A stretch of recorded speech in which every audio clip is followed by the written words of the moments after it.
Eh bien bonjour à toutes, bonjour à tous, c'est Top Top et aujourd'hui on se retrouve pour un nouveau débrief ciné. Et aujourd'hui on se retrouve pour Eragon. Donc Eragon, encore un film sur les dragons, en même temps vous vous en doutez sur ma chaîne. C'est un film qui date de 2006 et je vais vous faire, comme d'habitude, le petit débrief sur ce film. Comme d'habitude, attention spoil, comme d'habitude je vais spoiler intégralement le film, donc si à un moment donné vous souhaitez le voir, passez votre chemin. Sinon, si vous restez, ça veut dire que vous voulez voir le film, enfin pas voir le film, puisque je vais vous montrer des images. Alors ça, je vais en venir tout de suite. Certaines personnes en commentaire d'autres débriefs ciné m'ont dit, est-ce que tu peux pas mettre des extraits du film? Pas juste des images, mais carrément des extraits. Alors, je le fais volontairement, je le fais pas, parce que j'ai peur d'avoir des droits d'auteur après sur les films et les extraits que je passe. Donc je préfère plus vous montrer des images, car au moins je suis sûr que ma vidéo passera, plutôt que de mettre des extraits du film où là je risque peut-être d'avoir des soucis de droit d'auteur. Donc voilà pourquoi je mets juste des images à chaque fois et non des extraits du film. Voilà, donc veuillez m'excuser pour ça, mais c'est la raison pour laquelle je ne le fais pas. Allez, on va enchaîner donc tout de suite avec le film en lui-même. Donc encore une fois, je le rappelle, donc film qui date de 2006, et donc je vais vous faire le petit débrief. Alors, au commencement du film, on a un narrateur qui explique un petit peu l'histoire, on va dire, du film. Et au début, donc dans le royaume, on a, comment je peux dire ça, un royaume qui vit, on va dire en parfaite harmonie, et l'un d'eux, ils vivaient en harmonie, on peut dire ça comme ça, et il y avait des dragonniers qui vivaient avec leurs dragons, mais à un moment donné, un homme qui est nommé Galbatorix a on va dire, voulu faire un petit peu la révolte et a voulu justement être le plus puissant des dragonniers. Et pour ce faire, il a tué, on va dire, tous les dragonniers existants. Et au final, donc en faisant ça, il est devenu, on va dire, roi. Voilà, puisque c'est lui le plus fort. Et donc comme c'était lui le plus fort, il est devenu roi suite à ça. Bref, donc ça s'explique par, on va dire, le petit début. Et donc après ça, Galbatorix est devenu roi, il est devenu le seul dragonnier, mais on se rend compte très vite, alors d'ailleurs je vais quand même vous montrer les images, ce serait con quand même de ne pas vous montrer. Voilà, donc Galbatorix, le voici, donc ce roi un petit peu tyrannique, qui essaie de maintenir son emprise sur le royaume. Et juste après, il se rend compte qu'il a perdu une sorte de pierre, une pierre bleue, qui lui manque énormément, et il demande à son sous-fifre, on va dire entre guillemets, qui s'appelle Durza, que voici, qui est un sorcier, de ramener cette pierre bleue, qui lui manque tant, qui a été volée par une certaine Arya, que voici également. Donc le but pour Durza, c'est de ramener la pierre bleue qu'a volée Arya, et donc Arya, son but à elle, c'était de s'enfuir avec cette pierre bleue. Pourquoi cette pierre plus qu'une autre, on ne sait pas. Et une pierre bleue, avec elle, pourquoi pas. Et Durza, donc vous voyez, qui est ici, a réussi à rattraper Arya, qui est là, et lui demande donc de lui donner cette pierre bleue. Arya refuse, et en conséquence, elle va avoir un petit peu des pouvoirs magiques, on peut dire ça comme ça, et elle va, comme ceci, essayer de faire téléporter la pierre loin de Durza. Chose qu'elle arrive à faire. Le truc en faisant ça, c'est qu'elle va commencer à s'épuiser, elle va tomber au sol et Durza va la capturer et la ramener chez lui. Quant à la pierre bleue, elle va se retrouver au pied d'un jeune homme qui est ici, qui s'appelle Eragon, d'où le titre du film, qui va trouver cette pierre un peu étrange, un peu bizarre, et il va la prendre pour lui, puisqu'il va se dire, c'est peut-être justement une pierre qui vaut cher, j'ai jamais vu une pierre comme ça, elle va peut-être vouloir assez cher. Du coup, il va repartir dans un village. Et Eragon, c'est un fermier. C'est un fils de fermier. Donc voilà, juste pour sa profession, on peut dire. Donc il va ramener cette pierre au village et il va essayer de l'échanger, par exemple, contre de la nourriture auprès d'un boucher. Le boucher refuse, il dit mince, c'est un truc qui doit appartenir au roi, je ne veux pas me mêler cette histoire-là, parce que sinon le roi et ses soldats vont vouloir me capturer et ils vont vouloir ma peau. Donc non, je ne veux pas de cette pierre-là, va-t'en, va loin d'ici, je ne veux absolument pas de cette pierre. Tu te la gardes, je n'en veux pas. Et tu vas très loin d'ici, parce que sinon notre village il risque de se prendre un petit coup. Donc il s'en va et à un moment il va faire la connaissance d'un homme qui s'appelle Brome, que voici, qui va être un petit peu en prise avec des soldats, voilà, qui va dire maman, tu as des belles bêtes là qui sont accrochées là à ton fil, les faisans. C'est bizarre quand même que tu as réussi à ramener ça à la chasse. Est-ce que tu les aurais pas volés au roi? Donc le Brome explique que non, je les ai pas volés au roi, nanana, tout le bazar, bref. Et c'est là qu'il commence à parler des dragonniers qu'il y avait avant, où justement le royaume était en parfaite harmonie, justement avec ces dragonniers qui défendaient le royaume avec leurs dragons, etc. Et Eragon, en entendant ça, il se dit mince, c'est quelqu'un qui a l'air de s'y connaître sur les dragons. Bon, ok, pourquoi pas. Bon, ça a l'air d'être un homme qui peut-être a perdu un petit peu la tête. Bref, il s'interpose pas plus que ça. Donc il va rentrer chez lui, il va déposer la pierre bleue dans un coin, et puis à un moment il va jouer un petit peu avec son cousin, entre guillemets, qui le prend un petit peu pour son frère, hein, donc chez son oncle. Et la vie va avancer paisiblement, jusqu'au moment où Eragon va voir que la pierre bleue commence à bouger de manière un peu bizarre. Donc il se dit mince, c'est bizarre que la pierre bouge comme ça. Et au final, la pierre va finir par éclater d'elle-même de l'intérieur. Et dans cette pierre va se trouver une créature, que voici, que je vous montre ici sur l'image. Une créature va en sortir. Et finalement, Eragon va tout de suite comprendre qu'il ne s'agissait pas d'une pierre, mais d'un œuf. Mais d'un œuf de quoi? Alors ça, il se pose la question au départ, puisqu'il voit cette créature devant lui, mais il se dit, mince, c'est quoi comme animal? Je ne sais pas à quoi tu ressembles, t'as pas l'air d'être un oiseau, t'as pas l'air... Donc il se pose un peu des questions, et il trouve ça un peu bizarre, cette créature. Donc il va essayer quand même de le protéger. La créature, le voyant, se lie quand même beaucoup d'amitié avec lui. Et voilà, il essaie quand même de lui donner à manger, de lui donner à boire, par exemple. Bon, ça marche pas forcément, puisque c'est un bébé, donc forcément, il est plus joueur qu'il n'est. Donc évidemment, il va essayer de le cacher, hein, puisque une créature comme ça doit pas courir les rues, donc il va essayer de le cacher, essayer de le protéger. Et justement, même, parce qu'à un moment donné, il va grandir, cette créature va grandir, et à un moment donné, il va essayer de l'aider justement à, pourquoi pas, se débrouiller tout seul. Donc il va essayer de l'aider justement à essayer de chasser, à essayer de voler justement. Et en essayant à un moment donné de le faire voler, cet animal, à un moment donné, la créature va vraiment s'envoler dans les airs. Et à un moment, un flash va surgir et la petite créature que vous voyez ici va grandir subitement pour prendre taille, pour avoir sa taille adulte.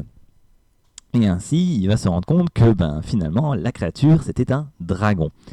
Dragon que voici, sous sa taille adulte. Et donc le dragon commence à lui parler à travers ses pensées. Et il ne parlera qu'à chaque fois qu'à travers les pensées d'Eragon. Il ne parlera pas, on va dire, physiquement, on va dire. On ne verra jamais sa bouche bouger. Non, il ne parlera qu'à travers les pensées d'Eragon. Donc du coup, le dragon se présente, donc il dit qu'il s'appelle Saphira, et donc du coup, c'est là où on va comprendre que finalement, ce dragon n'est pas un dragon, mais une dragonne. C'est une femelle. Donc la dragonne s'appelle Saphira, et si elle est là, c'est parce que justement, elle a choisi Eragon pour mener à bien une sorte de quête, et pourquoi pas rétablir la paix donc, dans le royaume. Alors au début, Eragon va quand même essayer d'en savoir un petit peu plus sur ce dragon. Justement, il va essayer même d'apprendre à voler avec lui. Bon, il aura beaucoup de mal au départ. Et justement, au début, le fait de voler, ça l'aide pas trop. Et justement, à un moment donné, même il tombe plusieurs fois dans le vide. Bon, heureusement, Saphira est là pour la sauver et tout le bazar. Et à un moment donné, donc, Eragon va se retrouver de nouveau avec Brome, donc ce personnage qu'on a vu tout à l'heure, qui parlait justement des dragons. Et il se dit, tiens, c'est bizarre, parce que si là j'ai affaire à un dragon devant moi et que le mec parlait de dragon, c'est qu'il doit s'y connaître sur les dragons. Donc je vais essayer peut-être d'en apprendre un peu plus chez lui. Chose qui est ici. Le problème, c'est que Brome refuse, il demande de partir définitivement, de ne plus jamais revenir ici, de ne plus jamais parler des dragons. Bon, au final, il s'en va, mais il se doute évidemment que il doit quand même savoir des choses sur les dragons et qu'il faut qu'il en apprenne vraiment plus que ça. Donc il va à un moment donné retourner chez lui, puisqu'à un moment donné, il voit que des hommes lui en veulent. Hommes qui sont donc, on va dire, sous les ordres du sorcier pour essayer de le tuer, puisque évidemment le roi est au courant aussi, donc la pierre a éclos et que le dragon est né par l'intermédiaire, on va dire, de ce garçon. Et donc le roi a demandé à son sorcier de le retrouver et de le tuer, définitivement. Donc c'est là qu'il va essayer de rentrer chez lui, mais finalement il voit que son père, enfin son oncle, puisque c'est pas son père adoptif, c'est son oncle, a été tué sauvagement, et du coup il essaye de faire en sorte, pourquoi pas, de retrouver ces personnes pour les tuer. Mais Braum va arriver chez lui et va lui dire non, surtout ne t'y mêle pas, il faut absolument qu'on parte d'ici, puisque si jamais tu restes là, ils vont te tuer toi aussi. Donc non, va-t'en, ne reste pas là. Voilà, il brûle même carrément la maison de l'oncle d'Eragon pour dire c'est bon, allez, il est mort, c'est bon, il a eu une fin digne, il est mort, il est... Voilà, on va l'incinérer, c'est bon, maintenant on s'en va, on se casse, on peut pas rester là. Donc finalement, il va partir et il va suivre donc Braum. Justement, il sait qu'il doit avoir quelque chose avec les dragons puisqu'il n'arrête pas de le demander, et donc Braum commence à comprendre qu'il a en fait vraiment un dragon avec lui. Donc il lui demande de l'appeler, etc. Chose qu'il fait à travers sa pensée, bien évidemment. Et donc à un moment donné, Braum va voir Saphira. Donc du coup, au début, les deux, surtout Braum et Saphira, vont pas forcément être copains l'un à l'autre. Il se dit, est-ce qu'on peut... Enfin, Saphira se demande si vraiment on peut lui faire confiance. C'est peut-être un mauvais homme, on ne sait jamais. Et à un moment donné, donc Braum va lui dire, non mais t'inquiète, je suis spécialiste des dragons, je les connais bien, laisse-moi un petit peu jeter un coup d'œil à ta dragonne. Donc il commence à faire son petit descriptif, voilà, elle a des bonnes griffes, des bons crocs, enfin voilà, des ailes assez gigantesques et majestueuses. Donc voilà, c'est une bonne dragonne que tu as là. Et le Braum va commencer à lui apprendre aussi à Eragon qu'il peut non pas seulement parler à Saphira à travers sa pensée, mais il peut également utiliser des sortes de pouvoirs magiques. Et c'est là où il va commencer à se dire, tu peux apprendre notamment la magie, tu peux par exemple voir à travers les yeux de ton dragon, tu peux également vraiment balancer du feu, faire de la magie, etc. Le problème, c'est qu'il faut utiliser sa magie à bon escient, puisque si jamais tu le fais mal, tu peux carrément t'affaiblir ou voire même mourir. Donc il faut faire attention à ça. Donc il commence à utiliser un petit peu ses pouvoirs ici et là. Par exemple ici où on le voit qu'il voit, on va dire, à travers les yeux du dragon, puisqu'il a les yeux bleus, les yeux du dragon. Donc il commence à voir carrément les yeux du dragon en train de voler. Mais suite à ça, donc en volant, il se rend compte que son ami Braum est en danger puisqu'il y a des ennemis qui essayent en tout cas de lui faire du mal. Donc il demande à Saphira de descendre et d'essayer de les tuer. Le problème, c'est qu'en allant dans une forêt un peu plus dense, évidemment, vu la grandeur de Saphira, elle va avoir du mal à voler et s'encastre même carrément dans un arbre, ce qui va la faire chuter et même blesser légèrement à l'aile. Heureusement quand même que Braun et Eragon savent se défendre pour pouvoir un petit peu se débarrasser des 2-3 ennemis qui passaient ici là, comme par exemple ici. Et suite à cette journée, à un moment donné, Eragon va dormir et va faire une sorte de rêve un peu étrange, comme ceci, où il va commencer à apercevoir donc cette femme, donc cette Arya qu'on a vue au tout début. Et Arya lui dit, voilà, c'est toi qui vas nous sauver, c'est toi qui vas nous aider, etc. Donc maintenant, Eragon n'a plus qu'une idée en tête, c'est de sauver Arya plutôt qu'aller à la quête principale, que j'ai oublié de vous dire bien sûr, qui est d'aller chez les Varden, qui est un groupe justement qui s'unissent contre le roi. Et donc si tu les rejoins, et comme ils savent qu'un dragonnier maintenant est là, il se dit, le dragonnier pourrait peut-être nous aider justement à vaincre le roi. Donc c'est le but principal d'Eragon, c'est d'aller chez les Varden pour essayer d'attaquer le roi. Sauf qu'après ce rêve, on va dire qu'Eragon refuse d'aller chez les Varden et préfère plutôt aller sauver Arya dans le domaine de Durza, le sorcier. Chose qu'il va faire, alors évidemment Braun lui en empêche, il dit non, tu dois aller chez les Varden, c'est ta quête principale. Même Saphira veut qu'il aille chez les Varden, mais Eragon refuse et va chez Durza pour essayer de libérer Arya. Chose qu'il arrive à faire, mais non sans mal, puisque malheureusement le combat se termine mal pour Braum. Donc là ici il est chez Durza, il a réussi à lui planter une flèche dans la tête. Le problème c'est qu'à un moment donné il va complètement disparaître. Et avant le combat justement, Durza a lancé une lance en plein dans le cœur, on va dire, de Braum, qui tombe subitement et malheureusement commence à succomber de ses blessures.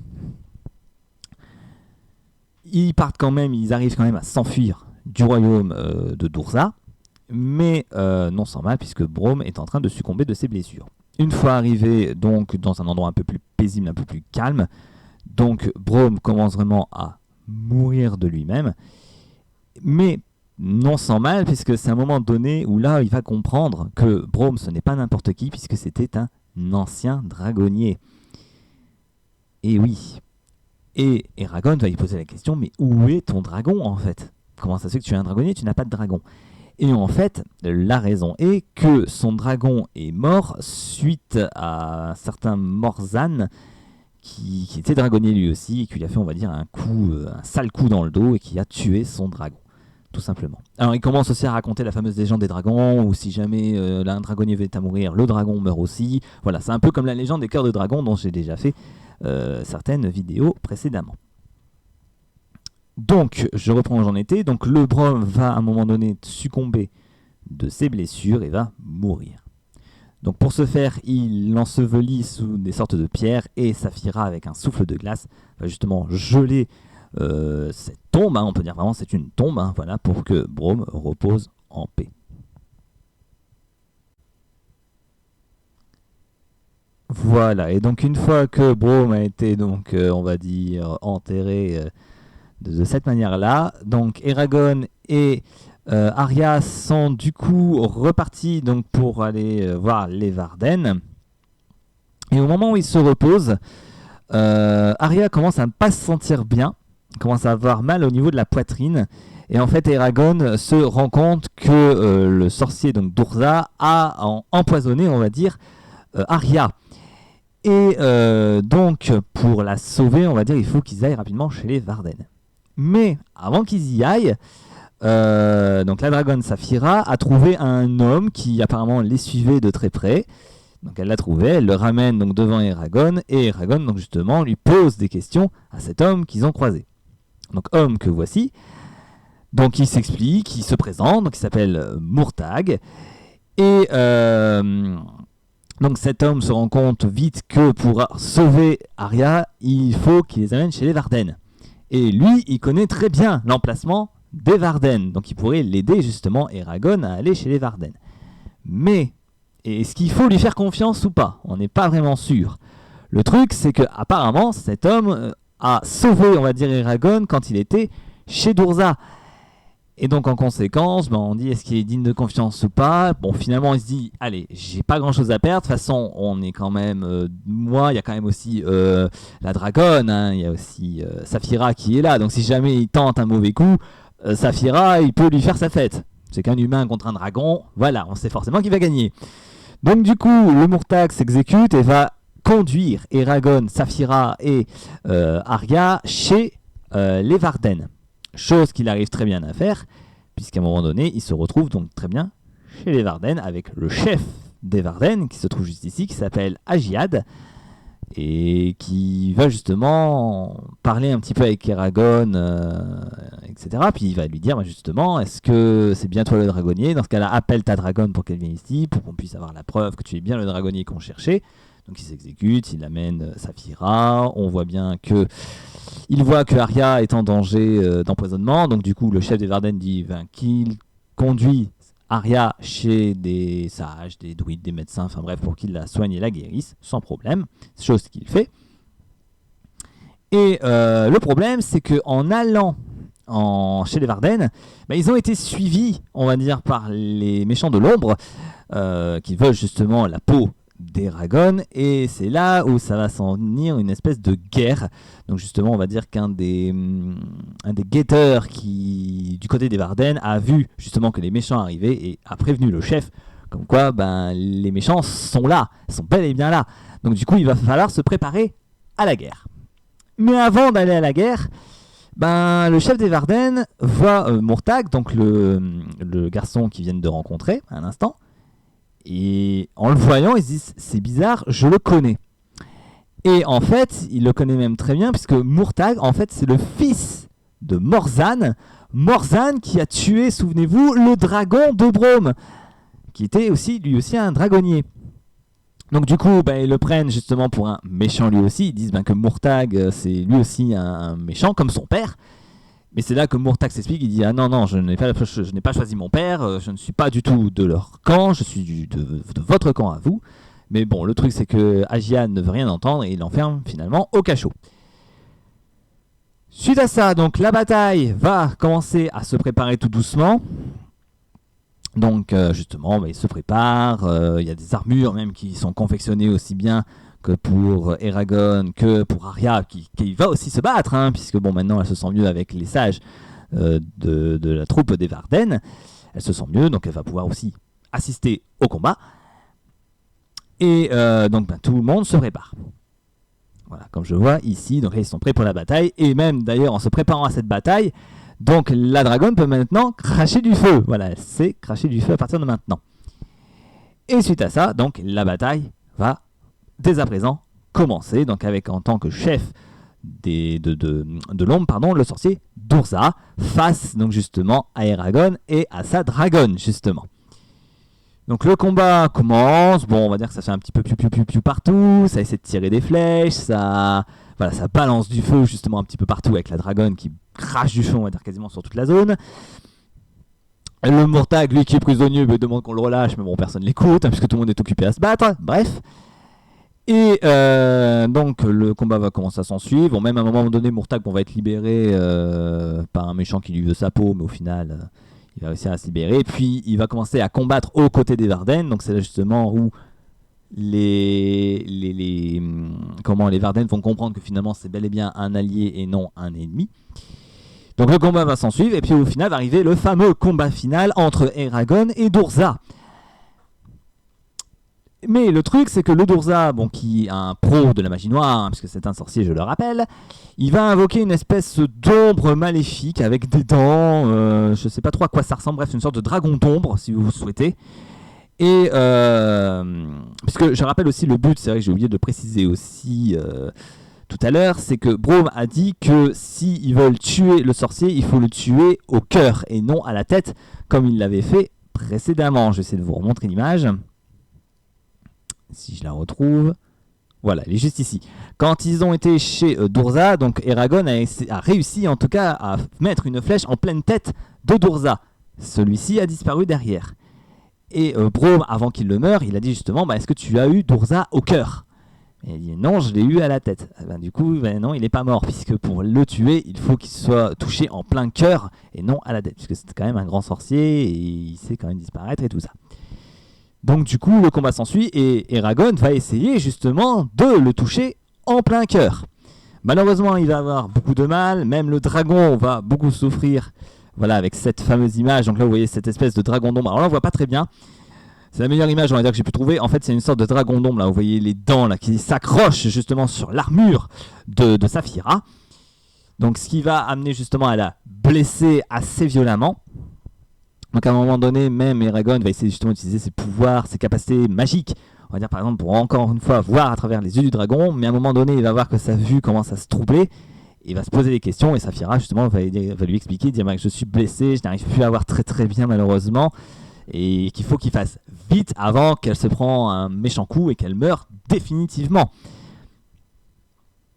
Mais à un moment donné, Eragon va, on va dire, se propulser grâce à la queue de Saphira et en conséquence, il va pouvoir atteindre directement Durza et même à lui planter carrément une épée en plein cœur, ce qui va carrément tuer le sorcier Durza. Une fois que le sorcier est mort, les troupes se retirent, les troupes de Durza se retirent et en conséquence, donc c'est une victoire pour les Varden. Suite à ça, donc, tout le monde se repose. Bon, évidemment, Eragon, on va dire, un petit peu pleure la blessure, on va dire, la grosse blessure de Saphira. Elle va essayer de le soigner, même avec une sorte de pouvoir de guérison, qui l'a déjà essayé sur Braum. D'ailleurs, ce pouvoir de guérison, malheureusement, comme il était trop faible, son pouvoir de guérison n'a pas suffi et Braum est mort à partir de maintenant. Donc, il a essayé de refaire la même chose à Saphira. Malheureusement, il ne sait pas trop si son pouvoir a marché ou non, puisque Saphira ne bouge pas, ne réagit pas. Et juste après, bon, il a essayé de se reposer et d'oublier ce combat qui a peut-être essayé de faire tuer sa dragonne, malheureusement. Le lendemain matin, Eragon se réveille, se retrouve aux côtés de Murtagh. Et Murtagh commence à dire quelques phrases. Il commence à dire écoute, c'est vrai que ça peut être difficile aussi de perdre un ami. Et c'est là qu'on commence à comprendre. On se dit c'est bon, la Saphira n'a pas survécu à ses blessures, malheureusement. Et à un moment, on la voit surgir. Et c'est là où il change de phrase. Et il dit mais c'est aussi très bien de revoir justement ses amis et voir qu'ils ne sont pas morts, justement. Donc c'est là où il va y avoir des grandes retrouvailles entre Eragon et Saphira. Et suite à ça, donc Eragon veut essayer de retrouver Arya, qui l'a aussi aidé dans le combat final. Et Murtagh va expliquer que Arya, elle est repartie chez elle, voilà, puisqu'elle n'est pas elle ne fait pas partie des Varden, mais c'est quand même une alliée proche des Varden. Mais pourtant, elle ne vit pas chez les Varden, donc elle est repartie chez elle. Et justement, avant qu'elle parte définitivement, donc Eragon et Saphira vont essayer de la retrouver, chose qu'ils arrivent à faire. Ils se disent tous les deux au revoir et Eragon repart à nouveau chez les Varden. Et on se dit c'est gagné, mais pas tout à fait, puisque le roi, souvenez-vous, qui est là, est toujours, on va dire, il est toujours roi, voilà, il n'est pas déchu de son trône, donc les habitants, on va dire, du royaume sont toujours sous l'emprise de ce roi tyrannique. Et à la fin du film, donc en sachant que son souffre-douleur, on va dire, d'Urza n'est plus à péri, du coup, ce qui met dans une colère noire le roi, qui à un moment donné va déchirer une sorte de peinture qui se trouve au mur, une toile qui se trouve au mur, et derrière cette toile, on va voir un dragon noir. Alors dragon noir que voici, on le voit pas très bien là, donc là j'ai essayé de prendre une pleine image où on voit justement l'œil un peu de feu là, de ce dragon noir en haut à gauche, s'écroule un petit peu en bas à gauche, et on va voir ce dragon noir qui va cracher du feu, et on va comprendre aussi donc, que le roi est également un dragonnier. En même temps c'était logique, on le savait, on va dire, depuis le début du film que le roi était lui-même un dragonnier. Et le film s'arrête là, donc sur ce dragon noir qui crache des flammes, le dragon noir du roi Galbatorix qui crache des flammes. Voilà donc pour l'histoire, on va dire, de ce film. Alors maintenant, je vais vous dire ce que j'en ai pensé. Je vais vous remettre une belle image. Non, je ne vais pas vous remettre cette image-là. Je vais vous remettre l'image de Saphira. Comme ça, je vais vous faire un petit truc du dragon en général. Voilà, de Saphira qui est juste ici. Alors, le film, qu'est-ce que j'en ai pensé ? Alors, pour moi, je trouve que c'est un bon film, sachant que le film en lui-même dure 1h40, crédit compris, donc 100 minutes. Bon, je trouve que pour un film de ce genre-là, 1h40, c'est bien. C'est pas trop court, c'est pas trop long, j'ai envie de dire, c'est bon. Le dragon en lui-même, alors, on le voit encore une fois sous deux formes, puisque avant on le voit quand même sous forme de bébé dragon, que voici, et juste après on le voit sous forme adulte. Bon, franchement, le dragon, il est bien. Après, en termes de dragon, j'aurais même plus considéré des fois comme un griffon plutôt qu'un dragon, puisqu'on voit ici qu'il a des ailes, puisque c'est une dragonne, je le rappelle, qu'elle a des ailes avec des plumes et non avec des ailes de chauve-souris par exemple. Bref, là cette fois-ci elle a des plumes. Donc ça pourrait plus faire penser à un griffon qu'à un dragon. Mais bon, après elle s'est craché du feu, de la glace, voilà, ça on voit vraiment que c'est un dragon, quoi. On le voit vraiment. Donc le dragon, le design du dragon, moi je le trouve bien, franchement pour une dragonne. Alors le film date de 2006, je le rappelle. Franchement, ça va. La technologie fait bien son boulot pour un film de 2006. Moi, je trouve que ça va. Le truc, c'est que si je reprends par exemple le dragon noir, qu'on aperçoit un court instant, moi je le trouve un peu mal fait ce dragon noir. Je suis désolé, on le voit pas très bien en plus, mais quand on le voit par exemple là, sur le gros plan là que je vous montre ici, je trouve qu'il est un peu mal fait ce dragon noir, je trouve. Mais heureusement, il n'apparaît qu'en fin de film et on le voit que 10-15 secondes, on le voit pas beaucoup. Comparé à Saphira, qu'on voit justement beaucoup plus dans le film, puisque bon, on va dire que c'est elle, avec Eragon, c'est elle l'héroïne, on va dire, de ce film. Ensuite, de quoi je pourrais encore vous parler, de l'histoire. Alors l'histoire, bon, malheureusement, je vais pas dire qu'elle casse pas 5 pattes à un dragon comme d'habitude, c'est très classique en soi. Un monde médiéval, avec justement un jeune fermier qui va finalement devenir un dragonnier. c'est très classique en soi, c'est extrêmement classique. On est vraiment, ouais, on est vraiment dans le conte fantasy des chevaliers, des dragons et des chevaliers, quoi. C'est vraiment ça. Voilà, il n'y a pas vraiment de surprise, c'est vraiment un film voilà, où il n'y a pas de surprise. Vous êtes dedans, vous savez à quoi vous en tenir, c'est chevaleresque avec des dragons dans un monde médiéval, voilà, avec un jeune fermier qui va trouver un dragon, qui va pas trop savoir comment s'approcher, puis qui finalement va être en phase avec lui, voilà, qui vont vraiment avoir un énorme lien l'un l'autre. Voilà, c'est très classique, c'est très classique. Ensuite, bon, alors, petite chose, bon, ça c'est un détail. Après, je trouve qu'ils ne se sont pas forcément foulés sur les noms, hein. Parce que bon, le héros s'appelle Eragon, bon, qui fait beaucoup penser à dragon, évidemment, si on retire le E et qu'on met un D, ça fait dragon. Pareil, la dragonne qui s'appelle Saphira, parce qu'elle est bleue, saphir. Bon, pareil, je trouve qu'ils ne se sont pas vraiment foulés au niveau des noms, mais bon, bref. Ensuite, qu'est-ce que je peux vous dire d'autre? Après, alors sachez une chose aussi, sachez que ce film n'est pas un film qui a été purement inventé, puisque c'est un film qui a été inspiré de romans, notamment des romans du même nom, Eragon, donc roman de l'américain Christopher Paolini, voilà, qui a créé donc ce roman fantasy, et c'est de là que vient justement le film. C'est grâce au roman Eragon, voilà, qui sont parus avant le film. Que dire de plus? Au niveau de la fin du film, alors j'étais un peu déçu, enfin pas déçu en tant que tel, puisque justement la fin du film, je vous le répète, c'est que on voit justement le roi qui est énervé de la défaite qu'il a pris, hein, évidemment, et en déchirant donc la fameuse toile qu'il y avait au mur, il fait apparaître justement ce dragon noir qui prouve qu'il est un dragonnier. Mais le film se coupe là. Donc on peut se dire qu'il y aurait une suite quand même, parce que le roi est toujours là, il est toujours le roi, c'est lui qui toujours mène la tyrannie, on va dire, dans le royaume. Il n'est pas déchu. Donc on se dit qu'il va y avoir forcément une suite. Le problème, c'est que ce film-là, qui est Eragon, n'a jamais connu de suite. Et ça, c'est bien dommage. Sachant qu'une suite de base avait déjà été faite, enfin pas fait, mais avait été prévue, on va dire, pour ce film. Il y avait un Eragon 2 qui était prévu, hein, et c'est logique quand on voit la fin. Le problème, c'est que le film a pas forcément bien marché, il n'a pas fait énormément de spectateurs au cinéma. Peu de gens se sont déplacés pour voir ce film, et malheureusement, le fait est que le film a connu une sorte de bide. Bah, malheureusement, la suite n'est jamais arrivée. Et 17 ans plus tard, on n'a toujours jamais eu la suite.